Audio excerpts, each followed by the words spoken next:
How you doing, Coach? Better. Better after yesterday. Absolutely. It's always good to get a win.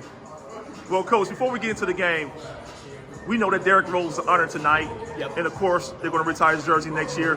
Can you talk about what he meant to the Chicago Bulls and what you saw of him that's impressed you? Yeah, like the one thing I would say with him, like, because we have a couple guys from the city on our team, and just the way they talk about him and the way that he's like, they revere him, it's pretty cool. And obviously it's a special moment, not just for the Bulls organization, but I think for the whole city, because he was a Chicago guy. So, but I think just, his story is inspiring to a lot of Chicago kids. And it's kind of cool to see his legacy live out like with our guys and the rest of the city. You and I talked in the past about this team and playing these tough, close games.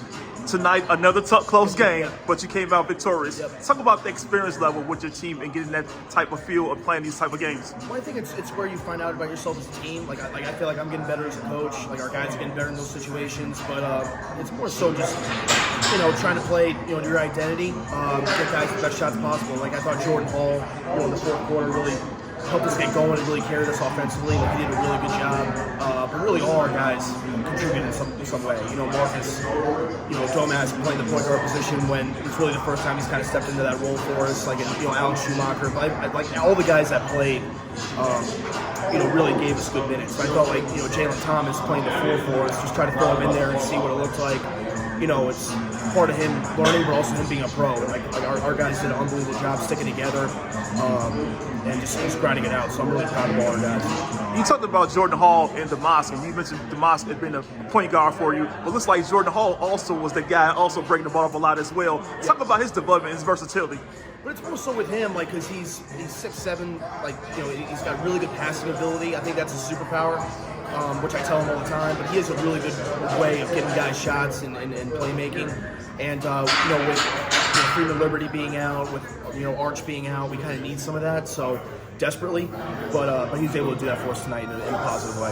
And can you talk about the bigs here? They were contesting shots. They were also scoring the paint. Yeah, I think just challenging. Like Sharp's a really good player, right? But obviously with his size and length, he could kind of deter guys from, getting in the paint. But it's like, just go at him. Just go at him. I think we did a good job creating 2-on-1s versus him to try to kind of force him to make decisions.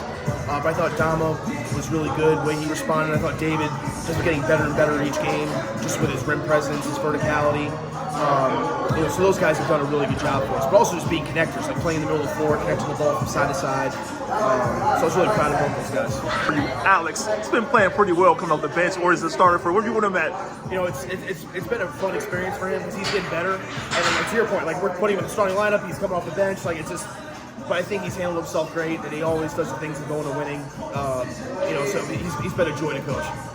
Your team's been playing phenomenal defensively in the G League, where we see a lot of scoring, man. Yeah. How pleased are you with the defensive effort you've been seeing? And that's where we got to hang our hat. I think with the addition of Emmanuel, I think he's really leaned into that, which has helped us. Just his switchability, guarding multiple positions. So, like, the offense is going to come for him. I keep telling him, right? Like, the offense is going to come. Like, all these guys want to score and do all that, but what's going to translate to the NBA level is if you could really guard and defend. And I think our guys are really embracing that and leaning into that.